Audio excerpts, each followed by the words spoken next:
Hello students, पिछली video में हमने पार्ट 1 के अंतर्गत मर्चेंट कॉरपोरेशन पढ़ा था। आज हम पढ़ेंगे प्रमुख व्यापारिक केंद्र, यानी हमारे देश के अंदर सभी प्रकार के नगर जैसे बंदरगाह, कस्बे, निर्माणी नगर, व्यापारिक नगर, पवित्र और तीर्थ यात्रा आदि के शहर थे और उनका अस्तित्व किससे था? व्यापारी समुदाय से था या पेशेवर वर्गों की समृद्धि का वो सूचक था। प्राचीन भारत में जो प्रमुख व्यापारिक केंद्र थे वो हैं नंबर 1 पाटलिपुत्र, ठीक है, जिसको आजकल हम किसके नाम से जानते हैं? पटना के नाम से जानते हैं। ये केवल व्यापारिक नगर ही नहीं था, यानी केवल यहाँ व्यापार ही नहीं होता था, बल्कि यहाँ से निर्यात भी किया जाता था, अर्थात निर्यातक केंद्र था। और निर्यात किसका किया जाता था? नगीनों का, ठीक है, यानी पटना के नाम से फेमस है और व्यापारिक नगर नहीं बल्कि निर्यातक केंद्र भी था और विशेषकर नगीनों का। नेक्स्ट है पेशावर, घोड़ों के आयात के लिए और ऊन का एक प्रमुख निर्यातक केंद्र था। प्रथम शताब्दी ईस्वी में इसका भारत, चीन और रोम के बीच वाणिज्यिक लेन देनों में बहुत बड़ा हिस्सा था। नेक्स्ट है तक्षशिला, हम सभी जानते हैं तक्षशिला में हमारा सबसे बड़ा विश्वविद्यालय था। ये भारत और मध्य एशिया के बीच महत्वपूर्ण भूमि मार्ग पर एक प्रमुख केंद्र के रूप में कार्य करता था। ये वित्तीय वाणिज्यिक बैंकों का, यानी यहाँ पर वित्तीय वाणिज्यिक बैंक भी थे। बौद्ध काल में इस शहर को एक महत्वपूर्ण विद्वता का केंद्र भी का स्थान भी प्राप्त था। प्रसिद्ध तक्षशिला विश्वविद्यालय यहीं पर था, जिसमें चीन, दक्षिण पूर्व एशिया और मध्य एशिया से अध्ययन करने वाले आते थे, अर्थात विद्यार्थी आते थे। नेक्स्ट है इंद्रप्रस्थ, ये शाही सड़क पर वाणिज्यिक जंक्शन था। यहाँ पूर्व, पश्चिम, दक्षिण और उत्तर में जाने वाले अधिकांश मार्गों का एकीकरण हुआ था, यानी वो सभी मार्ग यहाँ पर मिलते थे।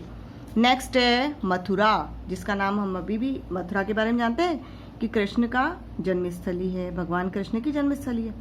यहाँ लोगों ने वाणिज्य पर काम किया, यानी व्यापार और व्यापार की समस्त क्रियाएं यहाँ होती थी।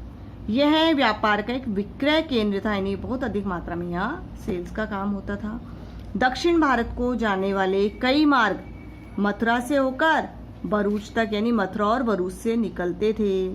फिर है वाराणसी, ये गंगा मार्ग और पूर्व के साथ उत्तर को जोड़ने वाले मार्ग दोनों पर स्थित होने से अच्छे स्थान पर था।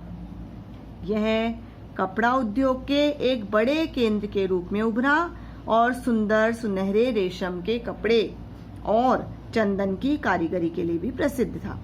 ये तक्षशिला, भरूच और कांजीवरम से भी जुड़ता था।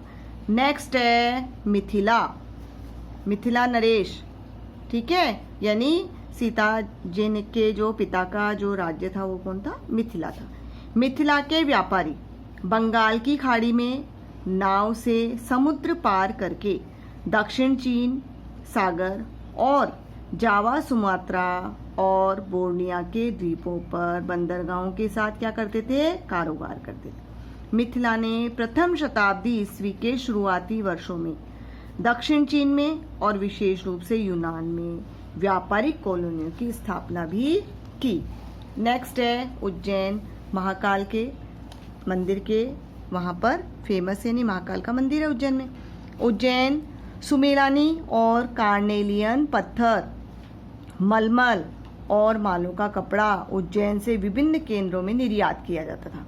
तक्षशिला और पेशावर के थल मार्गों से इसके पश्चिमी देशों के साथ व्यापारिक संबंध भी बहुत अच्छे थे। सूरत, जो कि कपड़ा नगरी हम सभी जानते हैं, सूरत में कपड़े की बहुत फैक्ट्रियां हैं ना। सूरत मुगल काल में यह पश्चिमी व्यापार का विक्रय केंद्र था। सूरत का कपड़ा जरी के सुनहरे बॉर्डर के लिए मशहूर था। ये उल्लेखनीय है कि सूरत की जो हुंडियां हैं वो मिस्र, ईरान और बेल्जियम के दूर दराज के बाजारों में भी चलती थी। नेक्स्ट है कांची, जिसे हम आजकल कांजीवरम के नाम से जानते हैं। यहाँ पर चीनी लोग विदेशी जहाजों में मोती, कांच और दुर्लभ पत्थरों को खरीदने के लिए आया करते थे। बदले में बेच जाते थे सोना और रेशम। नेक्स्ट है मदुरई, यह मन्नार की खाड़ी के मोती और मत्स्य पालन को नियंत्रित करता था और मोती, गहने और फैंसी कपड़े का एक प्रमुख निर्यातक केंद्र था। इसने सामुद्रिक व्यापार चलाने के लिए विदेशी व्यापारियों, विशेषकर रोमनों को आकर्षित किया।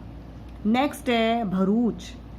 यह पश्चिमी भारत का महानतम वाणिज्यिक शहर था। नर्मदा नदी पर स्थित था। सड़क मार्ग से सभी महत्वपूर्ण जो मंडियां हैं उन सभी मंडियों से जुड़ा हुआ था। नेक्स्ट है कावेरी पट्ट। इसे कावेरी पट्टनम के नाम से भी जाना जाता था। शहर के रूप में यह अपनी बनावट में काफी वैज्ञानिक था और माल की ढुलाई इत्यादि के लिए उत्तम सुविधाएं प्रदान करने के लिए इसका उपयोग किया जाता था। विदेशी व्यापारी इस शहर में अपने मुख्यालय हेड ऑफिस रखते थे, जैसे मलेशिया, इंडोनेशिया, चीन और सुदूर पूर्व से व्यापार करने के लिए एक बहुत ही सुविधाजनक स्थान था।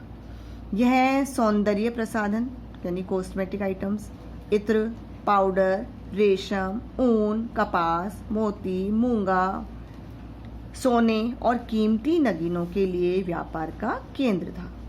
यह नगर जहाज निर्माण के लिए भी प्रसिद्ध था, यानी यहाँ जहाजों का भी क्या करा जाता था, निर्माण। नेक्स्ट है ताम्रलिप्ति। यह पश्चिमी और सुदूर पूर्व के साथ समुद्री और थल मार्गों से जुड़े सबसे बड़े बंदरगाह में से एक था। ये सड़क मार्ग से बनारस और तक्षशिला से तथा सूसा के माध्यम से सुदूर देशों के साथ काला सागर तक जुड़ा हुआ था। अब नेक्स्ट है प्रमुख निर्यात और आयात। ये हमारे देश से क्या क्या निर्यात होता था और क्या क्या आयात होता था।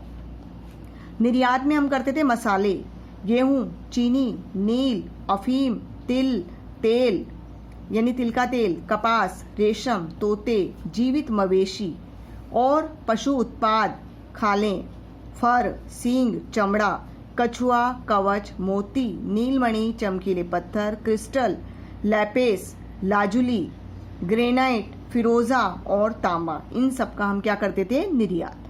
हम क्या क्या विदेशों से मंगाते थे, यानी क्या क्या आयात करते थे। आयात में घोड़े, पशु उत्पाद, चीनी सिल्क, फ्लेक्स और लेनिन, मणि, सोना, चांदी, टिन, तांबा, सीसा, मणिक, पुखराज, मूंगा, कांच और एम्बर, इन सभी का हम क्या करते थे, आयात। ओके स्टूडेंट्स, इसे ध्यान से पढ़िए, समझिए। नेक्स्ट वीडियो में हम पढ़ेंगे व्यवसाय की प्रकृति और उसकी अवधारणा। तब तक आप इस वीडियो को ध्यान से देखिए, पढ़िए और समझिए। Okay, thanks.